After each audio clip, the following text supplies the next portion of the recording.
Muito bom dia, gente. É um prazer estar com vocês hoje. Nossa aula vai ser sobre regressão. Regressão linear simples. O que tem de mais simples em termos de regressão, tá ok? Preste bem atenção, por favor. Depois vocês me mandam as dúvidas pelo meu e-mail. Enfim. E os exercícios propostos também. Ok? Na introdução aqui, um pouquinho da importância, né, do assunto. Então, muitas vezes interessa estudar como uma variável se comporta em função de outra. O que a gente viu na aula passada, né? YF de x. Como o y se comporta, como o y se comporta em função de x. O y é a variável dependente de x, né? E o x é a variável exploratória ou independente. Por exemplo, há sempre interesse em saber a idade e peso de crianças. Tanto é verdade que os pediatras eles têm um gráfico em que eles analisam o peso da criança em função da idade, né? A criança vai se consultar, a mãe leva, aí o pediatra pergunta qual é a idade dela, aí olha lá no gráfico, então ela está peso normal. Se não tiver, aí ele vai recomendar algumas vitaminas, proteína, enfim. Então peso e idade é importante em crianças, mas também em outros animais, né? Mais domésticos, etc. Existe sempre interesse em estudar como o peso varia em função da idade. Há sempre interesse em estudar como o peso varia em função da idade. YF de x, né? Quando se estuda a variável y em função de x, aí a gente diz YF de x. YF de x. E quando se estuda a variável y em função de x, diz-se que y é a variável dependente de x, né? E x é a variável exploratória ou independente. Exploratória ou independente. Por quê? Porque você vai entrar com o x na função para encontrar o y. Você entra com o x para encontrar o y. Então, o y vai depender do x. Então, o x ele é exploratória, porque ele vai explorar a função, né? Nesse sentido. Então ele pode-se dizer também que ele é uma variável independente. E o y é dependente de x. Por isso que a gente diz y f igual f de x. Y igual f de x, eu estou dizendo que o y depende do x. No caso do exemplo, sabe-se que o peso das crianças varia em função da idade. Ou seja, quanto a criança adquire mais idade, o peso também cresce com a idade, né? Porque cresce o esqueleto da criança, né? Que é que vai contribuir mais para a idade. Então, peso é a variável dependente e idade a variável exploratória. Não, o peso é a variável dependente de idade e, por sua vez, é a variável exploratória. Então, eu posso dizer peso y igual f de x, né? E o y é função do x, y é f de x. Se eu digo que y é f de x, função de x, estou dizendo que o y depende do x, é variável dependente. E o x é a variável exploratória independente. Ok? Gráfico de linhas. Nós vamos fazer uma regressão linear simples, né? Gráfico de linhas. É possível observar a variação de uma variável em função de outra, através do gráfico de linha. Então, o gráfico de linha, ele permite saber como é que y varia em função de x, né? Eu altero os valores de x. Quando o x cresce, o que acontece com y? Quando o x decresce, o que acontece com y, né? Então é isso que permite, ó. É possível observar a variação de uma variável em função de outra, através de um gráfico de linha. Para fazer o gráfico de linha, primeiro se traça o sistema de eixo cartesiano, né? Que a essa altura vocês já sabem, né, gente? O eixo cartesiano, y, X, né? Repetindo.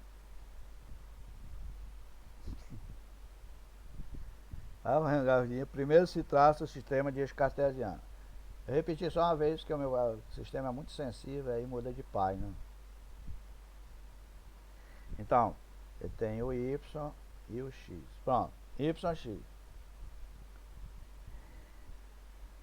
Sistema de eixo cartesiano. Quando falar eixo cartesiano, é YX. E o que é o Y? Ordenada. E o que é o X? Abscissa. Gráfico de linha. Depois se representa a variável exploratória no eixo das abscissas. E a variável exploratória? X. Que é a abscissa? X. E a variável dependente no eixo das ordenadas. Que é a ordenada? Y. Então representa a variável exploratória no eixo das abscissas, que é x. E o y no eixo das ordenadas. Coloque-se então os valores das variáveis sobre os respectivos eixos. Marca-se um ponto para cada par de valores. Então, você tem x1, y1, x2, y2, x3, y3, e assim sucessivamente, xn, yn. Então você encontrar todos os pares YX, Y1, X1, Y2, X2, Y3, X3 e assim por diante, YN, XN, você encontrar todos os pares, aí você liga os pares por segmento de reta, aí você vê o que dá, se aproxima de uma reta, de uma parábola, de uma hipérbola, etc. Finalmente, considerando a sequência de valores crescente de x, une-se os pontos por segmento de reta. Você une os pontos por segmento de reta. E aí, quando você une esses pontos por segmento de reta, você desenha um gráfico. Pode ser uma linha, pode ser uma curva, né? Essa curva pode ser uma parábola, pode ser uma hipérbole, enfim. Mas aqui a gente está interessado em linha reta. Em reta. Reta de regressão, ó. Observe o dado apresentado na tabela 7.2. A tabela 7.2 eu vou mostrar aqui. É fácil ver que a quantidade de procaína, a procaína é um anestésico local, hidrolisada no plasma humano, varia em função do tempo decorrido após a sua administração. Então, essa palavra hidrolisada quer dizer metabolizada, né? Degradada. É fácil ver que a quantidade de procaína, que é o anestésico local, hidrolisada, metabolizada, degradada, no plasma humano, no sangue, no plasma do sangue humano, varia em função do tempo decorrido após a sua administração. Então, quanto maior o tempo aí seria x, né? Maior a quantidade hidrolisada. Isso não é o que se espera, né? É o que ocorre. É um fenômeno normal. Quando os dados da tabela 7.2 são apresentados em diagrama de dispersão, os pontos ficam praticamente sobre uma reta. Então, quando os dados da tabela 2, vamos ver já a tabela 2, são plotados em diagrama de dispersão, que é diagrama de dispersão, YX, chamando o Y da dose, né, e o X do tempo, os pontos ficam praticamente sobre uma reta. Então é possível elaborar a partir daí uma reta de regressão. Logo, a quantidade de procaína hidrolisada, metabolizada no plasma humano, no plasma do sangue humano, em função do tempo após a sua administração, pode ser descrita como uma reta. Pode ser considerada uma reta. Ok? Essa aqui é a tabela. Tabela 7.2, quantidade de procaína hidrolisada em 10 moles por litro, em plasma humano, no sangue humano, em função do tempo decorrido após a administração. Hidrolisada é metabolizada, né? Você é aplicado o anestésico e o próprio organismo vai degradando a substância, né? Metabolizando. Então, tempo em minuto. Isso aqui é a fonte, ó. Haven, folder 1951. Tempo em minuto. Com 2 minutos, a quantidade hidrolisada era 3,5 moles por litro, né? 3,5. 3 minutos, 5,7. Em 5 minutos, 9,9. Em 8 minutos, 16,3. Em 10 minutos, 19,3. Em 12 minutos, 25,7. Em 14 minutos, 28,2. Em 15 minutos, 32,6. Então, se você observar, na medida que vamos chamar o tempo de x, né? Na medida que o x aumenta, de 2 para 15, né? 2, 3, 5, 8, 10, 12, 15. É a abscissa, né? O x. Na medida que ela aumenta, a quantidade hidrolisada também aumenta. Certo? Significando que é uma correlação direta, né? As variáveis aumentam simultaneamente. Ou seja, o y aumenta com o x. Certo? E colocando isso no gráfico, dá aproximadamente uma reta. Dá uma curva reta, uma reta. E a partir daí é possível você encontrar a reta de regressão. Que você encontra o A e o B, né? O A é o que? Coeficiente linear da reta. E o B, coeficiente angular. Então você tendo o A e o B, você constrói a reta. A reta é o que é? Y igual a A menos. Mais. Y igual a A mais BX. Aí você tem a reta. Y igual a A mais BX. Então você encontra o A e o B. O A é o que é? Coeficiente linear. O B, coeficiente angular. A gente tem coeficiente angular, linear e angular da reta. Aí você encontra a reta. Reta de regressão. Reta de regressão, ó. Esta reta em estatística recebe o nome de reta de regressão. Essa reta que eu falei, né? Que você encontra o coeficiente angular, coeficiente linear A, coeficiente angular B. Aí você encontra uma reta de regressão. Para ajustar uma regressão linear simples, aos dados da tabela 7.2, é preciso obter os coeficientes linear e angular da reta. O coeficiente angular o que é o coeficiente angular? É a inclinação da reta. A inclinação da reta é tangente, seno sobre cosseno. Mas vamos falar disso não para não complicar, né? Vamos chamar só de inclinação da reta. Então o coeficiente angular da inclinação da reta é representada por B. E é obtida através da fórmula. Tem essa formulazinha para determinar o coeficiente angular, o B, que é o coeficiente angular, né? Que é a inclinação da reta. O B é o que? Somatório de x vezes y menos somatório de x, somatório de y sobre n. Tudo isso dividido por somatório de x ao quadrado menos somatório de x ao quadrado sobre n. Essa fórmula, a princípio, parece estranha, mas é fácil de compreender, tá? Porque você tem aqui, ó, somatório de x vezes y. Então você vai e encontra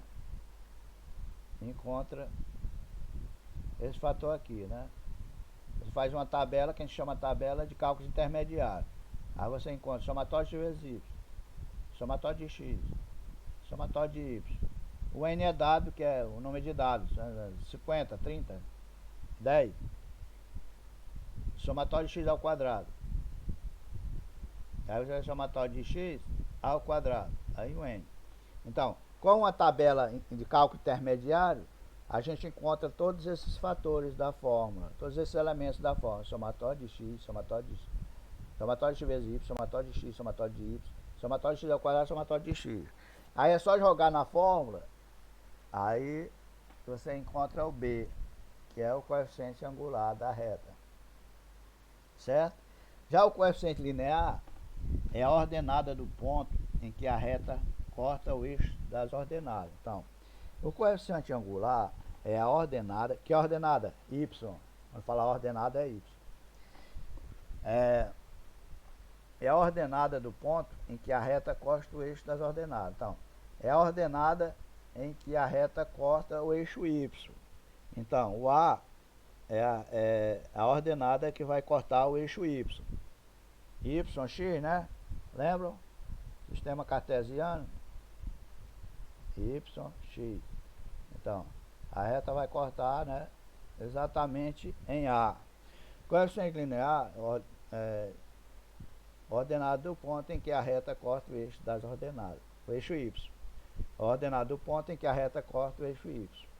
É representado por A e é obtido pela fórmula. Então, como é que eu encontro o coeficiente linear? A fórmulazinha é bem simples, ó. Forma de A é igual a y barra menos b x barra. O y barra nada mais é do que a média de y. É a média, somatório de y sobre n. E o b e o x barra é a média de x, somatório de x sobre n. O b é obtido da forma anterior, que a gente já viu, como encontrar o b. Então, y barra e x barra são média de y e de x. A gente pode chamar de y barra ou y traço, né? X barra ou x traço é a média. O que é a média? Somatório, média de y, que é o y barra ou y traço, somatório de y sobre n. A média de x, somatório de x sobre n, respectivamente, né? Aplicando-se a forma para os dados apresentados na tabela 7.2, ó, obtém-se, ó, o b, somatório de x vezes y. O que é o somatório de x vezes y? É 1589,2. De onde é que vem esses números? Vem da tabela de cálculos intermediários. Menos somatório de x ao quadrado, né? Dividido por 8. Ó. Tá 69.141,2. É somatório de x ao quadrado, não é? Vamos ver se é. Somatório de x vezes y. Somatório de x, somatório de y. Dividido por n. Somatório de x ao quadrado, dividido por somatório de x ao quadrado sobre n. Então, vamos lá. Isso aí é x vezes y. Somatório de x vezes y dividido por 8, que é o 8. O 8 é o número de dados. Não, professor, não sei não. Como é que eu conto o 8? É só ver aqui, ó. Você consegue contar os dados, ó. 1, 2, 3, 4, 5, 6, 7 e 8. Daquele 8 vem daqui. É 8, o número de dados é 8. Aí fazendo tudo aí, somatório de x ao quadrado, isso aqui, ó. Isso aqui é somatório de x ao quadrado, isso aqui é somatório de x ao quadrado, dividido por 8. 8 é o n, que é o número de dados. Aí dá 2,16. O b é 2,16, né? E o a? O a é o y barra. O y barra que é somatório de y, que é 141,2, dividido por n, que é 8. Menos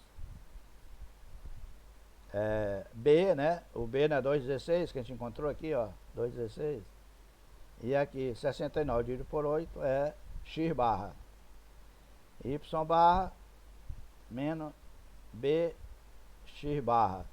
Aí dá igual a menos 0,98. Veja que esse fator aqui é maior do que esse. Então a diferença dá negativo. Significa que ela vai tocar o y lá abaixo de zero, né?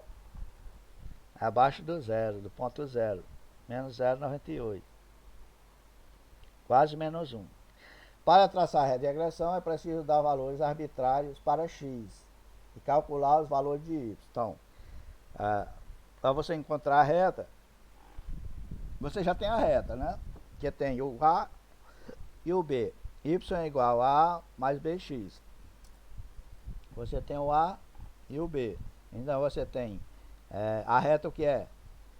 Y igual a mais bx. Então você tem o b e tem o a. Então a reta seria y chapéu, boné, né? Y boné é assim, né? Y boné é o chapéu. Aqui, ó. Y boné, o chapéu, esse chapéuzinho em cima, é o y estimado. É igual ao que? Ao a menos 0,98 mais 2,16x. Para traçar a reta de regressão é preciso dar valores arbitrários para x, calcular os valores de y. Indica-se os valores calculados de y por y chapéu. Y chapéu são os valores estimados de y, é isso aqui, ó. Y chapéu ou y boné Y boné ou Y chapéu. É para dizer que o valor é estimado, não é o valor real. Fica esse valor calculado por Y boné. Y boné ou Y chapéu. É o Y estimado. Fazendo x igual a 5, tá, aí você vai substituir para encontrar a reta. Fazendo x igual a 5, você tem y estimado, que é o y boné, né? Y estimado, é y boné, igual menos 0,98 mais 2,16 vezes 5. Onde tinha x, você põe 5. Aí dá 9,82. Fazendo x igual a 15, tem isso aqui. O y estimado, o y boné, o y chapéu, vai ser menos 0,98 mais 2,16 vezes 15. Onde tiver x, põe 15. Dá 31,42. Os dois pares de dado, ó, x igual a 5 e y boné, o y estimado 9,82 e x igual a 15 e y boné, o y chapéu, o y estimado 31,42, permite traçar a reta de regressão, cuja equação é y boné, o y chapéu, o y estimado é igual menos 0,98 mais 2,16x, certo? E a partir dessa equação, você pode encontrar dados que não estão lá na tabela, não se encontram naquela tabela. Por exemplo, vamos voltar a tabela lá, vamos voltar, tem que voltar a tabela.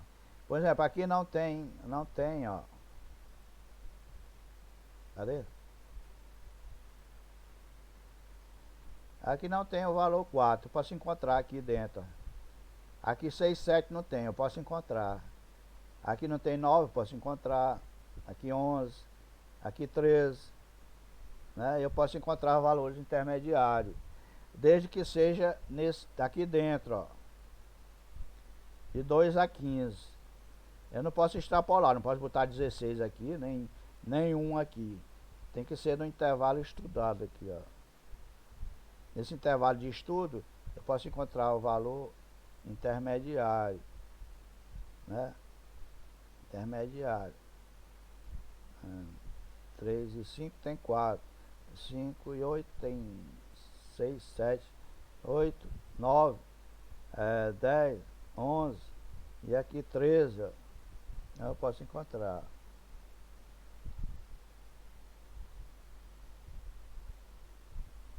Para traçar a reta de regressão é preciso assim, encontrar os valores, né? Aí nós encontramos, mas já dá a reta de regressão, tá aqui a reta, né?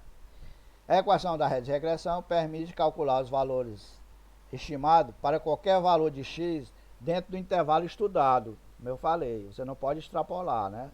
Tem que ser dentro do intervalo estudado. Mesmo que esses valores não existam na amostra. Aí vamos dar outro exemplo, ó. Observe que na tabela 7.2, aqui é a regressão, é outra tabela, né? Observe que na tabela 7.2 não existe o valor 13, né? A gente já viu que não existe, mas vamos voltar lá, ó. Não existe aqui o valor 13, ó. De 12 passa para 14, ó. Não existe 13. Então vamos calcular o 13, né? Observe que na tabela 7.2 não existe o valor 13, x igual a 13. Mas para calcular o y boné, ou y chapéu, para estimar o y, basta fazer y boné ou chapéu igual a 0,98 mais 2,16 vezes 3. Dá 27,71, né? 27,1. Dá 27,1. Aí vamos voltar lá para ver se é coerente, né? Esse valor está coerente com o que está lá. 27,1. Então, o valor 13 aqui, ó. 13. Cadê? 13 que é aqui, ó. Dá 27,1, né? Maior do que 25, né? 7. E menor do que 28. Então, 27,1 está coerente, né? Significando que a fórmula funciona, né? A regressão funciona. 27,1. O valor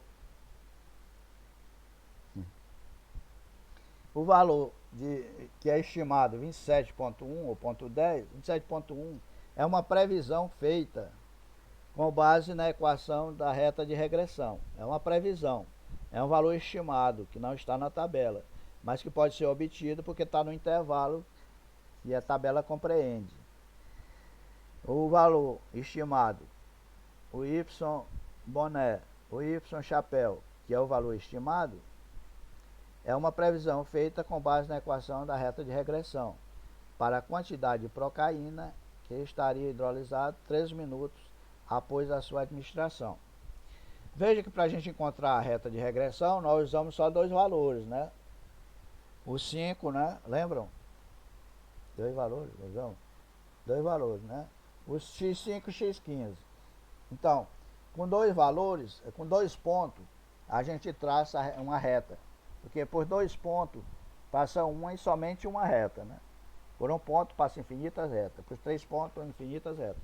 Mas quando eu amarro 2 pontos, eu tenho certeza que é uma reta só. É um teorema, um postulado. 2 pontos definem uma reta. Então, esse valor 27,10 é uma previsão feita com base na equação da reta de regressão para a quantidade de procaína que estaria hidrolisada 3 minutos após a sua administração. Quer dizer, é uma projeção, né? Uma previsão. E um ponto que não existe na tabela, mas que é possível encontrar através da reta de regressão. Nem sempre as coisas são fáceis assim. Às vezes é preciso escolher, às vezes escolha da variável exploratória. Certo? Que é a variável exploratória? É o x. Ajusta-se a regressão de y contra x toda vez que se pretende estudar a variação de y prevê y em função de x. Prevê y em função de x.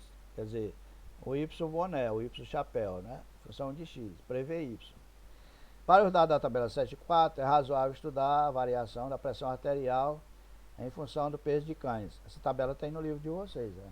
É uma tabela bem extensa, não coloquei aqui, mas vocês podem ver no livro. Né? O livro de vocês, o nosso livro texto, é o que?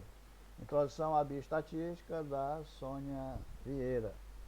Terceira edição, mas se tiver a segunda, a quarta também vale. Os exercícios mudam um pouquinho. Então, para os dados da tabela 7.4, é razoável estudar a variação da pressão arterial, Y, em função do peso de cães. Isso vale para a gente também, né? Pressão arterial em função do peso corporal das pessoas. Então, se deve ajustar uma regressão de Y contra X. Foram calculado o B, calculado o B pelaquela fórmula lá, né, gente? E calculado o A, que é o B, coeficiente angular, a inclinação da reta. E o A, coeficiente linear, é onde a reta toca o eixo dos Y. A reta de regressão é y boné, o y chapéu, é igual a 85,07, que é o A, né? Mais 1,534x, que é o B. Então, feita a reta, encontrada a reta, aí a gente pode encontrar pontos intermediários naquele intervalo lá do estudo. Não pode encontrar fora do intervalo, porque aí é extrapolar. A extrapolação pode dar erro, né? Erros grosseiros. Então, escolha a variável exploratória. Permitir prever a pressão arterial de cães em função de peso, do peso dos cães. Então, o peso seria X, né? E a pressão Y. Note que os pontos estão muito dispersos em torno da média. Está lá no livro de vocês. Gráfico 7.4. Isso significa que a pressão arterial de um cão, com base no seu peso, tem grande margem de erro. Mas é fácil ver a tendência de ocorrer aumento de pressão arterial quando aumenta o peso. Quer dizer, embora os dados estejam muito dispersos em torno da reta, é possível perceber que ele se distribui em torno de uma reta, embora haja um desvio grande em relação à reta. Ok? Eu achava que tinha mais alguma coisa aqui, uma figura que eu botei na outra, que não está aqui. Eu botei no outro material. Mas É o que tenho para hoje, gente. E vocês, por favor, mandem as dúvidas de vocês pelo meu e-mail. O e-mail é evandrofreire@hotmail.com. A gente tem que estar se comunicando por esse e-mail, que às vezes o sistema da uva cai por alguma razão, né? E aí ninguém pode depender só dele. Então, qualquer coisa vocês enviem para o meu e-mail, por favor. E eu tenho um prazer enorme em responder todas as dúvidas. Procurem ler algumas vezes, 2, 3 vezes. Procure ruminar os conteúdos. Ruminar é mastigar várias vezes, né? Como os ruminantes fazem. Ruminar o conteúdo até que tenham assimilado. E depois resolvam os exercícios propostos. Tem os exercícios resolvidos, né? Os exercícios resolvidos e os exercícios propostos. Vocês leiam os resolvidos para assimilar melhor, né? Leiam os exercícios resolvidos e depois façam os propostos e enviem para mim, porque é em cima dos exercícios que eu vou ter que avaliar vocês. Além disso, vai ter um estudo dirigido, né? A cada 5 capítulos eu dou um estudo dirigido para compor o primeiro AP, o segundo AP, o terceiro AP, né? Em torno desse estudo dirigido e os exercícios que vocês mandam para mim, enviam para mim. É importante mandar porque é através deles que eu vou determinar a frequência de vocês, né? Quer dizer, é tudo muito atrelado à resposta que vocês dão, né? Se vocês não respondem, eu fico sem saber se a mensagem chegou, se não chegou, se entenderam, se não entenderam, como é que está indo, né? Então, é importante vocês ficarem atentos, se comunicando pelo e-mail, pelo sistema da uva também, quando der certo, né? E para que a gente tenha um contato mais, digamos assim, mais rotineiro, né? Mais rotina. E aí, a partir daí, a gente possa avaliar melhor e estimar a frequência de vocês. Lamentavelmente é assim que tem que ser, que vai ser, né? É a maneira que a gente tem de se comunicar de forma segura, tá ok? Procurem se cuidar, né? Não façam besteira, leiam bastante. Existe um pensamentozinho que diz assim, que eu gosto muito de pensamento, quem é meu aluno já sabe. E é uma pessoa uma doutora que veio dar uma palestra na UVA. Aí impressionou muito o pensamento dela. Ela disse assim na palestra: quem não lê não pensa, quem não pensa faz besteira. Quem não lê não pensa, quem não pensa faz besteira. Ok, gente? Fiquem em paz, cuidem da saúde, cuidem de vocês e dos seus familiares, principalmente os mais idosos. E até a próxima aula, se Deus quiser. E Ele vai querer, com certeza.